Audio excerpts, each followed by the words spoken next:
Welcome back. You're watching KTN Prime, and right now we'll cross over to Mombasa, where our senior coast reporter Ferdinand Omondi is on standby. A very good evening to you, Ferdinand. Is going to tell us about the Devolution conference. Could you please, Ferdinand, give us an update on what we have so far?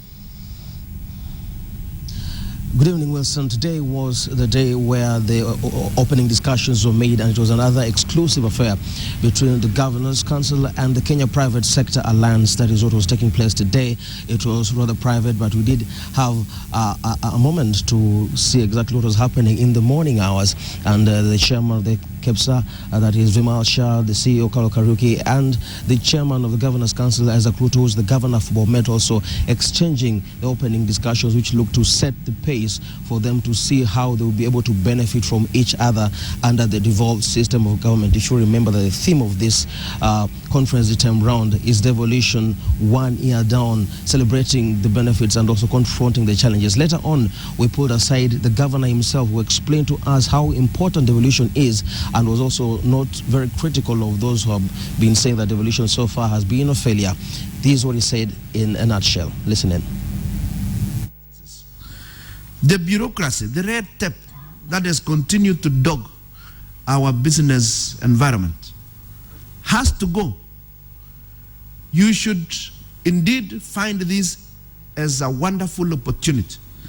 You come to the county of Kwale, have a meeting with the governor and his executives. You'll call the executives, you'll call all the technical people. The decisions should be made very quickly, because they are not waiting for anyone else to come and make those decisions. They will have to make those decisions. The decision-making process has therefore been shortened. That is the importance of devolution. It was not meant to disadvantage anyone. It was in fact meant to ease the way we do work in this republic. Therefore, I believe this is a great opportunity. We will indeed eliminate that bureaucracy. There are challenges that we face, which I'm sure you, as the business community, you are keen on making sure these are sorted out.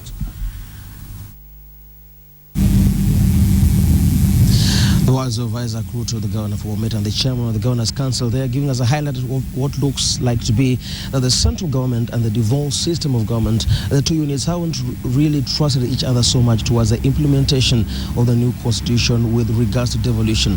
Well, but that is also a story for another day. Today, though, like I mentioned earlier, the governors were meeting the Kenya Private Sector Alliance in a meeting that started at 10 in the morning and ended just a few minutes ago.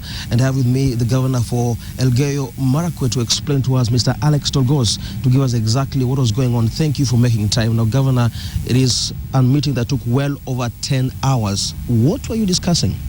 Thank you, Ferdinand. I think today's meeting was an interactive meeting between the governors and Kenya Private Sector Alliance, and I want to say that the meeting was fruitful, and among the things that we discussed is the engagement of Kenya Private Sector and the county governments. And I think one of the things that came out clearly is that the governors or the county governments needs to put in place structures that will allow private sector to invest in our counties.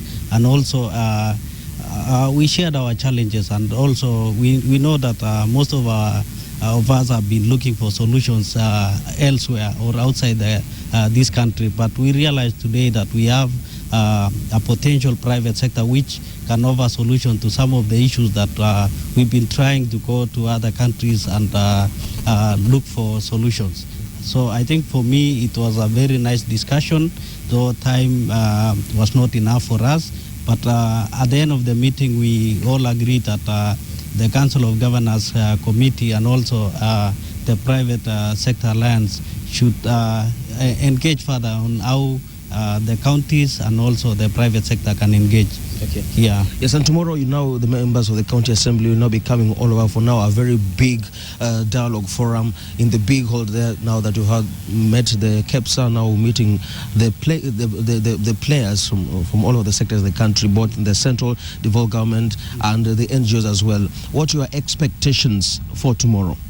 I think tomorrow will be a very important day for the Devolution family, where we'll have all our MCS, all the governors, and also members from the NGO world, and also our partners who have been supporting Devolution from the inception up to this moment. And among the things that we will be celebrating are the achievements that we county governments have achieved so far. And I must say that there are a lot of things that we need to celebrate. For example, the issues of health sector, where we've had a lot of improvements in our health facilities. We've ensured that all our facilities are supplied to drugs, among other things. And also, it's important that we as counties will also share our challenges so that moving forward, we will be able to see how we can use these challenges and also to share the success stories in different counties, because we know we have 47 counties and each county has a unique challenge or opportunity that may be used by other counties in the improvement of the other counties. So I think for us it is important that tomorrow we are celebrating 1 year in office, and we want to promise Kenyans that devolution is working and it is real, and we are urging the Kenyan public to support this cause because it will improve their lives. Thank you very much, Mr. Alex Togos. That was brief, but thank you very much for summing it up.